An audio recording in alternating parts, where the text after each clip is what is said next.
Welcome to Bounce, playful, unfussy conversations with SoCal's arts and culture stars. I'm your host, Susan Petrella, a lifelong arts and culture patron / advocate and the rockstar consultant who rockets your business to success. Each Wednesday, sometimes Thursday or Friday, I'm hanging out with cool, clever, creative individuals. Today's guest is Bradford J. Salamon. Mike McGee, professor, art history, Cal State Fullerton, says Bradford J. Salamon paints portraits. But why would an artist in the 21st century be engaging in such a practice? And what new value could he unearth there? But there's also Bradford's charcoal pencil drawings, films, abstract paintings, furniture, and curatorial endeavors, the latest at the Baldwin Avenue Gallery in Sierra Madre. And in the meantime, Bradford's one of 9 artists in Coastline Art Gallery's new show, Cloud 9. Cloud 9 invites you to immerse yourself in the alluring world of atmospheric space. The exhibition showcases landscapes, some celestial, others sublime, but they all will prompt contemplation of the vast space above us. Bradley's works here, landscapes. So, my initial thought is, jack of all trades. I won't say the rest of it, but Yeah. So how do you manage all of these different, subject matter? Well, I started my career doing one thing. I was doing charcoal drawings, and I sort of wanted to master that and get to a point where it was a look, it was something I was doing that people could recognize. And I think because I spent about 10 years doing that, just working in black and white, is one of the reasons why now I want to experiment and expand what I do. And I think of late, one of the joys I get is when somebody sees something that I've done and they don't recognize it as mine. And everybody's trying to brand themselves. Artists are typically trying to have a look. And I have certainly done that over the years, but I find it really fascinating when someone sees something I do and go, I had no idea you did this, or that this was something you would want to do or have done. So surprising people, myself first of all, Okay. I want to surprise myself. I want to keep it interesting. I want to challenge myself. All the reasons you might imagine, but when you've done it for 40 years, you're staring at the blank canvas, so to speak. I don't necessarily want to have messages. I don't want to be particularly political. I don't want to repeat myself or not repeat myself. I just want to be more of whoever I am. I'm just trying to discover what this whole crazy movie, is about, or what my place in it is. And I think making the work and just being honest to how I feel on that day or a given period of time is the best way for me to keep myself engaged and interested. So do you work on, so if you have all of these different kind of, I'll call them silos, so do you work different days on, when, say Monday is a portrait, Tuesday is a charcoal, do you work at, simultaneously on all of these, all these different areas, or do you you did the charcoal drawings for 10 years? Yeah, well, back then there was a routine to it. I always work at night. I sometimes work in the day and occasionally in the morning, but I mostly work at night. Why at night? Well, because all the emails or the phone calls or the people coming over, it's all, that's done. And that you have this period of time, used to be from about 10 o'clock till 3 in the morning. And now it's, a lot of the afternoon and then evening, and then well into, the early morning hours, might be 3 o'clock, 4 o'clock sometimes before I stop working. Which doesn't really work so well with the way the world works and the setup of, I'm going to bed a lot of times when people are bragging about what time they get up. 4 o'clock, 4:30. Right? So you're going to bed. So I'm kind of, a salmon going upstream on all that. But I don't have a routine, really a set day. Certainly not, I paint this on Monday or that on Tuesday. But there is a routine of a sort. I try to go to bed roughly about the same time, get up roughly about the same time. Okay. But like right now I'm building a little like Zen garden next to my studio where I can, when I wake up, the first thing I want to do is kind of go outside, look at the flowers, and I have this nectarine tree that I kind of sit and stare at. It's kind of my Buddha. Okay, so kind of get your head in a certain just start space. the day without grabbing the phone first. I think I've done that. I think a lot of us have done that. I really try not to do that. I try to wake up, have some peace, go outside, feel the sun, or just deal with whatever weather we've got, which is so impactful on us whether we know it or not. All this atmospheric, barometric pressure differences and so forth. So go outside and just be acclimated to what's going on a little bit. I love to watch things grow, like my flowers and plants and stuff, and there's a therapeutic feeling to just looking at them, and then fussing with them and weeding a little. So I'll do that. Then I'll have it's a little very breakfast. tactile too, with your hands or whatever. Always, Always want that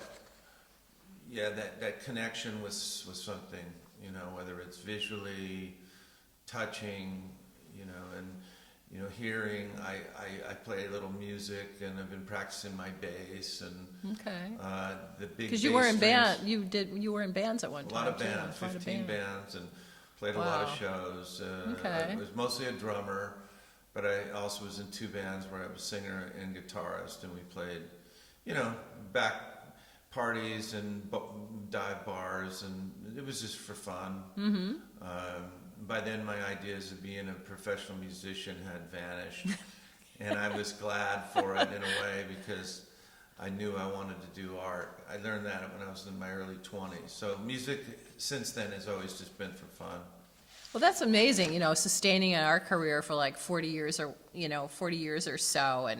And last week I happened to go to the New York Times Style magazine. I love the T list, and they had a couple interesting articles that kind of pulled out. I usually don't have questions. But one is, how does the audience perceive your work? Is it important or not important? So in this 40-year time span, are you painting for yourself or painting for the audience, or 50-50 or 40-60 or? That's an interesting question. I don't know how I'd answer that. I think there's times when I'm doing a commission where I'm naturally going to be concerned about who I'm working with. I admire architects, Frank Gehry and different people that work with a client, and I think that's as high as art it can be. There's nothing wrong with a collaborative experience, whether it's musically or artistically. But I think I do a lot of things that I just are impulsive, and then sometimes they're more part of a formula of a certain direction I'm in, and there is a way of working. The paints are in a certain order, and there's that. So it's all of the above. For me, I work with people where I'm considerate of the person. John Singer Sargent, who did all the great portraits, said, I never had a woman ask me to make her look beautiful, but I could always feel her wanting me to. Mm-hmm. And so you naturally are considerate of who you're painting. And, there might be a time when you might want to make them look ugly or offend them, but typically that's not what you're trying to do. And so that's a consideration. And then sometimes you do a show and you collaborate with the gallery, and they have a certain vision or a certain direction. Cloud 9, for instance. Mm-hmm. Well, I'm working on a couple seascapes. Why don't I finish those and do a couple more for the show? And well, they need to have clouds if it's Cloud 9. So that's a collaboration of a sort. Oh, interesting. Which I invite. Okay. I think I become a better artist when I have certain almost parameters to it that I have to work within. It makes me do something that maybe I wouldn't have done before. It makes me more disciplined. Like push the envelope? Well, yeah, I think if there's just total freedom and just to do willy-nilly whatever, a lot of times the work looks that way, or it looks. there's so many different ways of working. I can only speak for how I do it, and it's all of the above. Just total freedom to do whatever I want, impulsive to planning a show, working with somebody else, to commissions. I'm going to be doing a mural in Alhambra. Oh. The history of, I'm doing it for a friend because I haven't done outside murals before. I've done inside murals. Okay. I didn't have murals on my list. No, Okay. it's because I don't do them. I don't do them. I've only done a handful over the years. I mean, 2 or 3 really, and so that's going to be a new experience. But it certainly has its own restrictions, parameters. So is it a personal? Is it It's like the a history of Alhambra, and my mother-in-law grew up there, went to high school in Alhambra. Okay. She has an amazing history there, and it's a long story, but I didn't get the commission. They just approached me because they knew my history with it's going to be interesting. Yeah, to being outside, and like when you start, and you have to take weather into consideration, right? Or graffiti that people want to graffiti over it. All that. Or just the images in too about the history. Yes, all that. Okay. And my mother-in-law, we have pictures of her when she was a kid and in high school, and that we're going to try to incorporate. So it's just developing right now. But I only mention it because you asked about parameters or about how I work. So you're excited. So it's something new then. Yeah. Yeah, I may only want to do it once and say I did that. I don't want to ever do it again. But I have ideas about outdoor work, which I don't really do a lot of. I do this series on wood blocks because I've always loved the unevenness of a surface. And when you look at murals sometimes on bricks and things, and the pattern it creates, the grid from the bricks and all that, just add to it so much. I always love that, and the inconsistency of the surface. So I mimic that in my studio because I don't think going out and painting on the side of buildings is what I'm into, unless they hire me, But I dig some of the graffiti that I see and some of the street art that I see. I love some of it.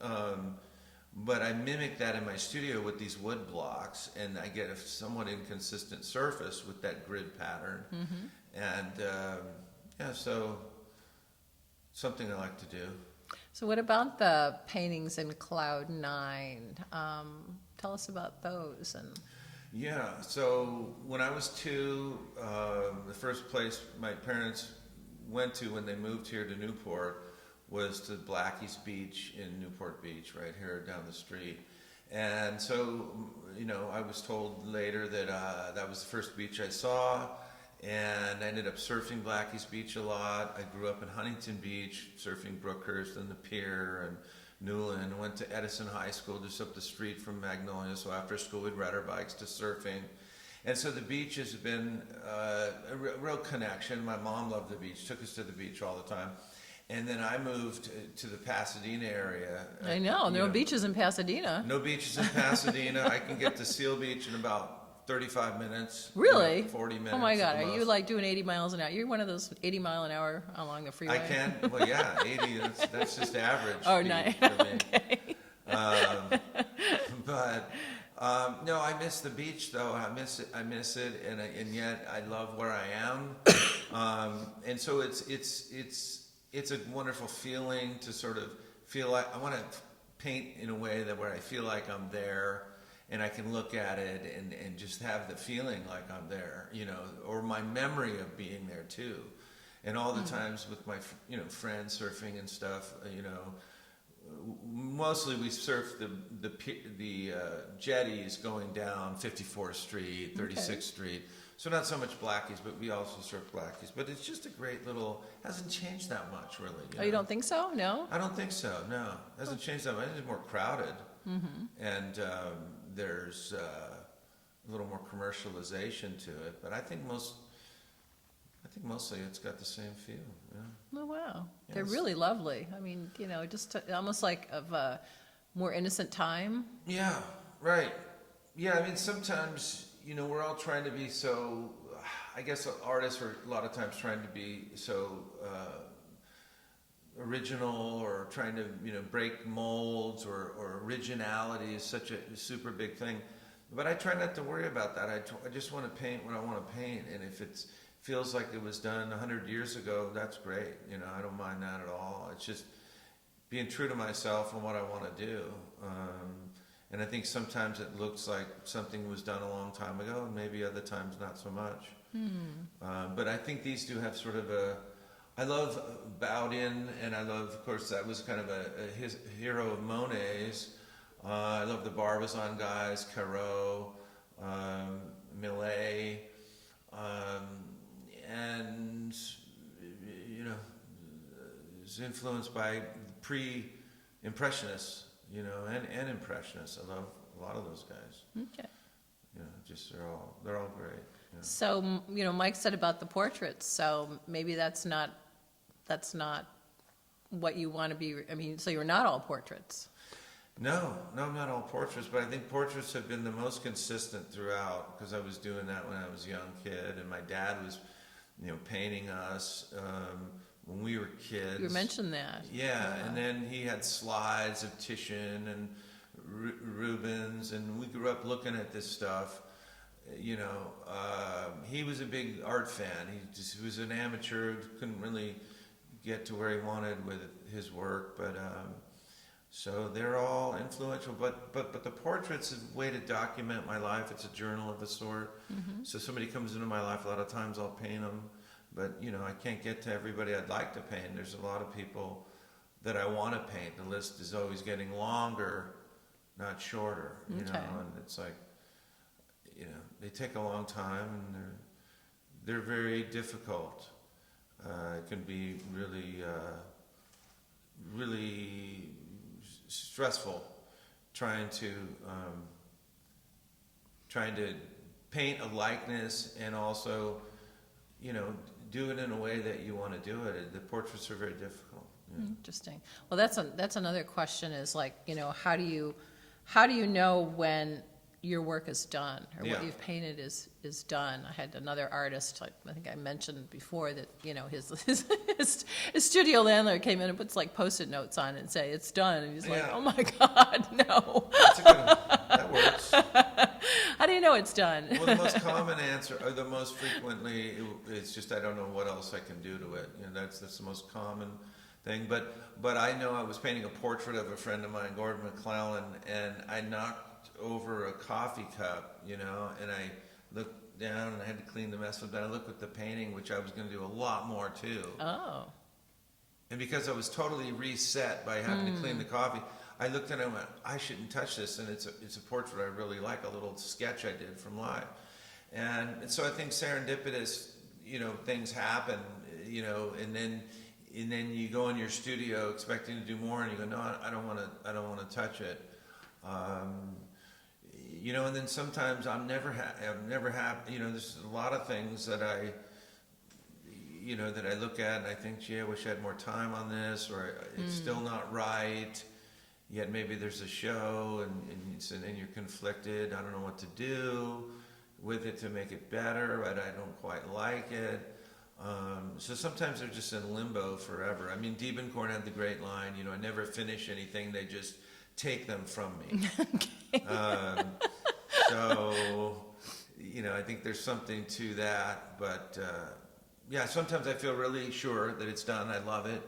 Other times, I won't think much of it, and then maybe a year or two later think, oh, this really has something, or the opposite, really like it, and a couple of years later go, what was I thinking? So again, it's just sort of no rhyme or reason, really. Okay. Yeah. Now, being a painter, an artist, and then a curator, are there different, I don't know, is it different of what you need to do in those different roles? I think a curator is more like a business thing. You got to wear your business hat, practical hat. There's no wishy-washy. You can't be sort of just you have to be pretty clear what you want to do from a standpoint of, the timing of the show, the artists you want to put in. But then I did studio visits for this one. I did like 13 studio visits, Wow. which is a lot of work. Get in your car, you fight traffic, you meet up, you got to schedule a thing, and you got to spend an hour or two with the person, and so that's a lot of work. Are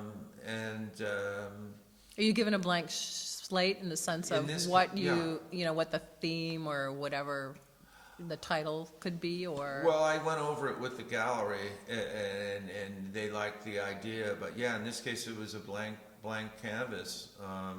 The show I did here called Kitchen Sink a few years ago was a very similar thing. I worked with David, and he was great to work with. But David and I go way back, and so I really respect his artistic vision and his education, and we just collaborate really well. So it's a little different working with someone with the kind of experience and knowledge that David has, as opposed to a gallery that's been in only business a few years and still trying to find their way. So they were looking to me to say, hey, if you were going to introduce us to all these people and bring all this in, this is great. With David, it was a totally different thing a few years ago, but it's a collaboration, and each one is different.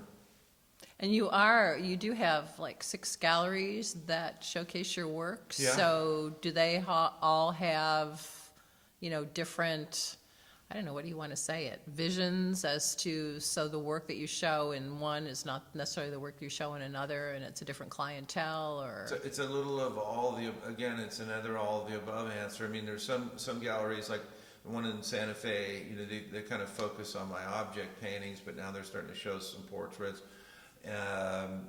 Sue Greenwood here in Laguna Beach has shown cityscapes, and she even likes the abstracts that I'm doing and trying to figure out if she could do those. So sometimes the galleries follow you down these different paths, and sometimes they leave the bus. They say, well, that direction is not for us. And many times you don't want it to work with that gallery with that kind of work. So yes, it really depends on the work you're doing and where you show it, and I just feel like, I think we talked a little bit about the pluralistic nature of the art world now. In the past there was a real formula. You stuck a stake in the ground, and this is what I do, and then the gallery represented you, and they wanted you to keep doing something similar. But there's just too many moving parts to the world today, and I know I'm not alone in being real, doing different things. So the galleries are somewhat used to that now, I think. Okay, and that doesn't make you schizophrenic, doing all those different things? Well, no, I think it's actually the opposite. It calms me down, because it's all therapy. It's all, one of our professors, David and I, when we were in college, was a man named Tom Dowling, who we all admire. But he said art shouldn't be therapy, and I thought about it for years. Like, why can't it be? He has a different sort of intellectual approach to it, which I respect. But for me, it's wonderful therapy. I mean, you're so busy, and you got this challenge, and your mind is on this, and the mental traffic of the rest of life kind of goes away, and you're really focused on trying to do something that has enough difficulty to it to hold your interest, but isn't so impossibly difficult that you're miserable doing it. Right, your high blood pressure. Even though there's times when you're miserable doing it, for sure, but it's got that nice balance of being difficult, but not impossible. Maybe sometimes it's impossible, but you know what I mean. So I think it's I don't know if it's therapy or not, but it's just it makes like to make something that didn't exist. That's very fulfilling. That's I was just moving some art from one rack to another last night in my studio, realizing how many things, small things I've done, all this stuff, I've forgotten about. So there must be some reason it's like a compulsion, We haven't even gotten to the films and the furniture, so. Thank you, Bradford, for sharing your story with us. You've made Bounce bounce. A special thank you to our generous sponsor, Coastline College, its Fine Arts Department and Art Gallery, David Michael Lee, director, curator, professor. He's also our wonderful producer. Thank you, David. Until next time. Thank you, Susan. Thank you.